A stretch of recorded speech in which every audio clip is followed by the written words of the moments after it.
All right, welcome to the podcast. I don't really know if this podcast has a name or not. I've just been doing it. So today we're going to be talking about something that might be a little controversial, the problem with Disney live-action remakes. A lot of people have something to say about it, and I know I sure do.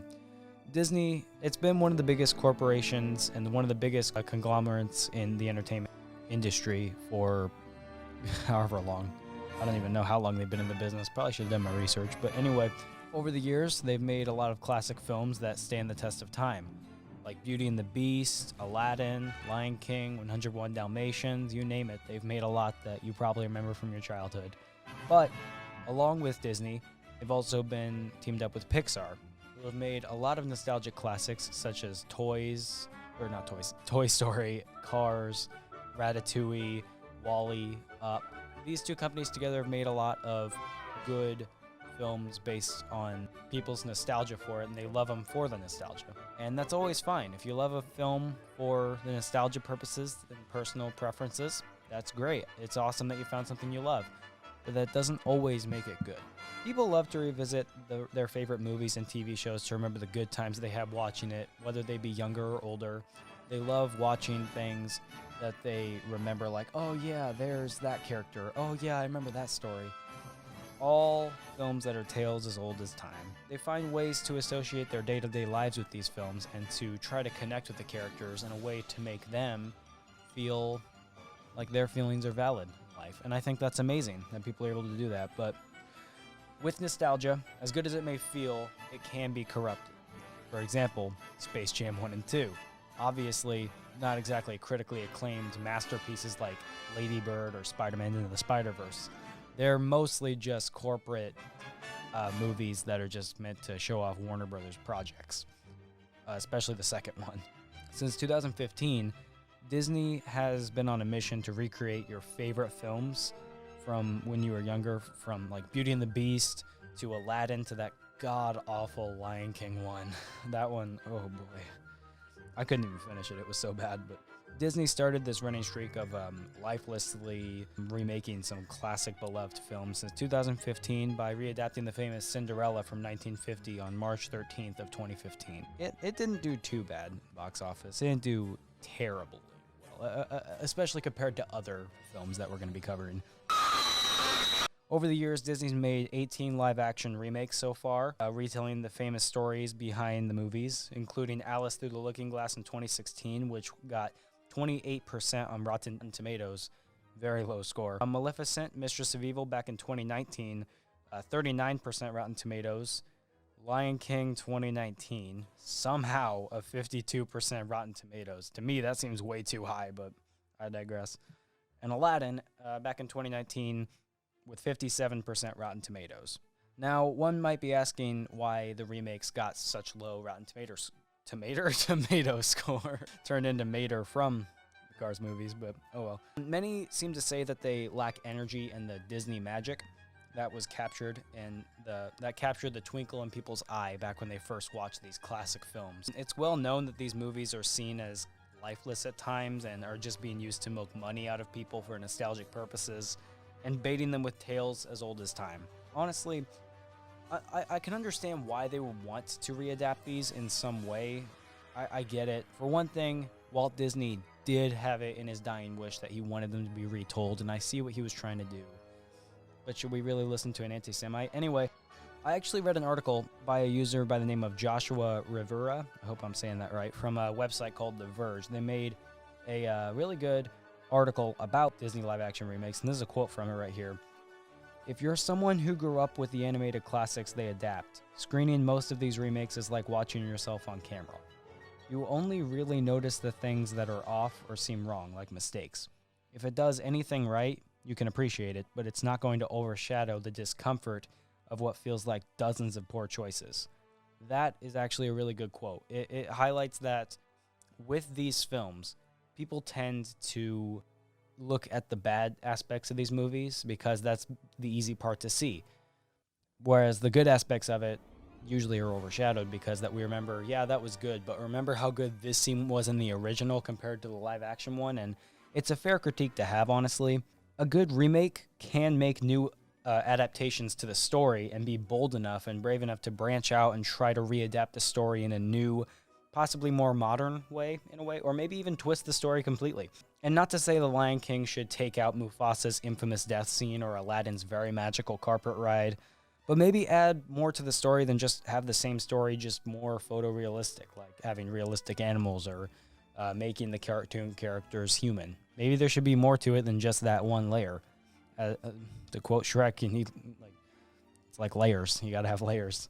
While some new jokes and sometimes new songs are added, it's probably fair to say that they don't catch on that well and really aren't that well liked. It takes a lot to make a new addition to a fan favorite film that people will enjoy and admit to enjoying. It has to be done right, and I don't think Disney has been able to do this yet.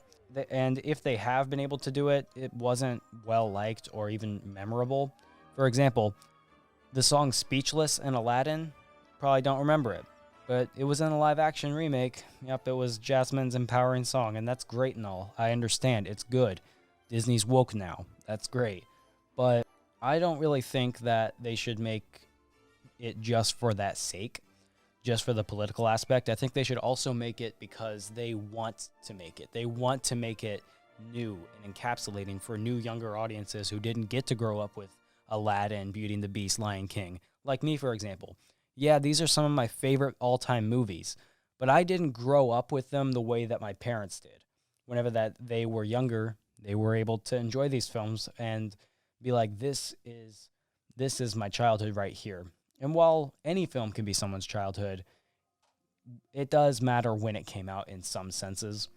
But at the same time, it really just has a certain place in your heart whenever it's nostalgic and people try to make it politically correct or anything. And that's not me trying to say, oh, keep women in the back seat or anything like that. Obviously, I'm not saying that.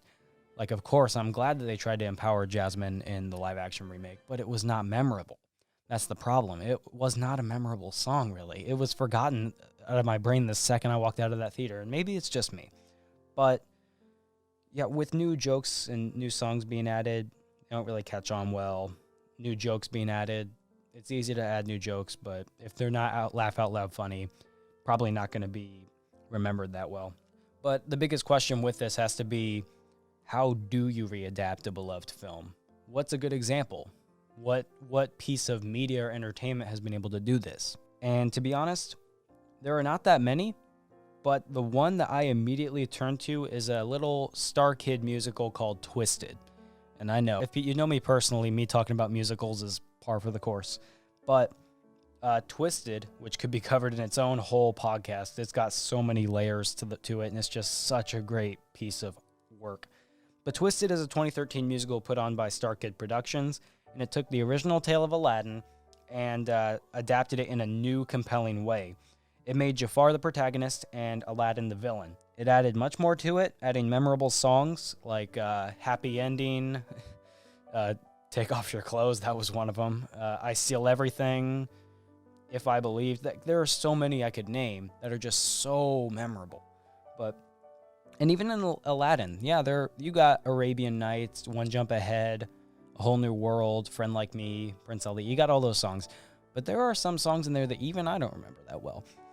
But Twisted added much more to it than just more songs that are memorable and hilarious jokes. Like, I guarantee you, if you watch Star Kids Twisted, you will not stop laughing. It's honestly just that funny.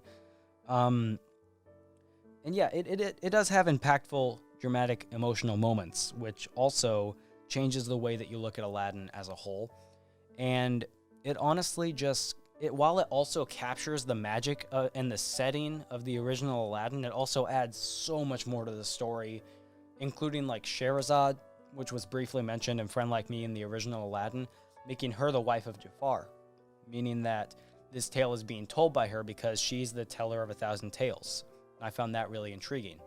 Also, having Jafar as the villain in Aladdin, yeah, that makes sense. He looked like an evil villain guy. But in this one, yeah, it makes sense, switch him up. It's not a novel concept to have the hero be the villain and vice versa.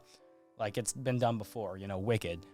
But I would go as far to say that Twisted is not just Wicked with the Aladdin characters. Twisted is its own original piece, and it is better, in my opinion, than my favorite Disney movie, Aladdin, and of course the 2019 remake. I mean, come on.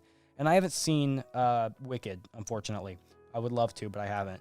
And I've been told that it is better than Wicked in many senses. And the musical could be talked about for hours with how amazing of an adaptation it is. And it's much better than live-action remakes, which feel lifeless and flat and boring. And the movies that we already know. But that's the problem with them. Disney most likely knows all of this.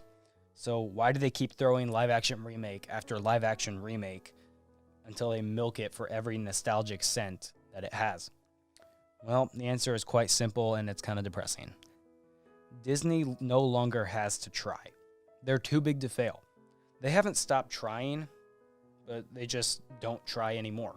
They can make some really, really good films, like, for example, Soul, Encanto, Coco, Moana. These are some great films from recent years that have gone down as some of Disney and Pixar alike, just some of their greatest works, and I couldn't agree more. But then again, they also don't have to try. For example, the second Wreck-It Ralph movie, Ralph Breaks the Internet. They didn't need to try on that film. They didn't need to try to make it a whole new story. They didn't need to try to make it original to where it was memorable and not dumbed down for kids. But, I mean, they committed character suicide. They just flooded it with all sorts of Disney magic or whatever and all these new characters. And there are other films like it, like The Good Dinosaur and Brave, both boring pieces that, even though I used to love Brave because I don't know why, I guess I like Scottish accents, I don't know. But when I was a kid, obviously. But now rewatching them, they're very boring, and they don't hold a special place in my heart the way Encanto or Coco, Moana, or any of these other big ones do. They don't hold that special cornerstone. And I know it's a bit of a thing in my class right now, but even Cars 2. I would say that that is the point where Disney kind of dropped off a little bit, and they realized they didn't have to try anymore in order to make big bucks.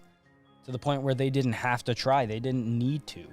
And I admit, yeah, they can make some really good films, and they have some really good creative people on their side who can make it happen, who can make some really good works of art. But at the same time, they don't need to.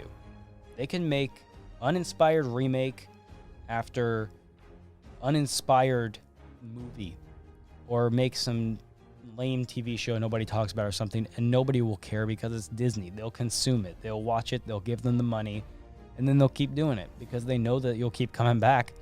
Disney, in my opinion, is like Apple with their iPhones.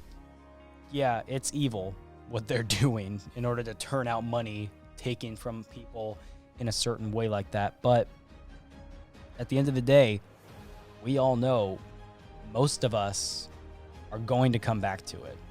We're going to keep giving them money. We're not going to stop. We know it. And we hate them. We hate them the way that a hormonal teenager hates their parents. To quote Jim Gaffigan, it's like, I hate you. You're gross. When's dinner? It's like one of those things. And it's like that. It's like we love them in our hearts, but we know what they're doing wrong. And that's the problem. They don't have to try to make magic anymore like they did in the 90s. They can just keep making films, like the film Chicken Little, that one. They tried to do what Shrek did. They tried to take some elements of a fairy tale that people loved, and they tried to make it their own quirky little fun adventure with all these stupid characters and jokes, and it turned out to be terrible. And it is quite sad that Disney doesn't have to try anymore, but the future of Disney is they're going to keep going. Every now and then, they're going to release some expert-level work, like Encanto or Moana. And they're going to be able to do that every now and then. But keep expecting those live-action remakes to come. Keep expecting those mediocre movies, which will keep coming and simply won't stop coming.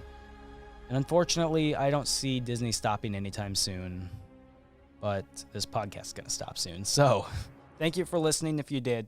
And I would say I'd love to hear what some of you guys have to say in the comments, but I don't know if podcasts even have comments, so I don't know. But thank you for listening if you did, and I hope that I brought some light to this topic. Thank you.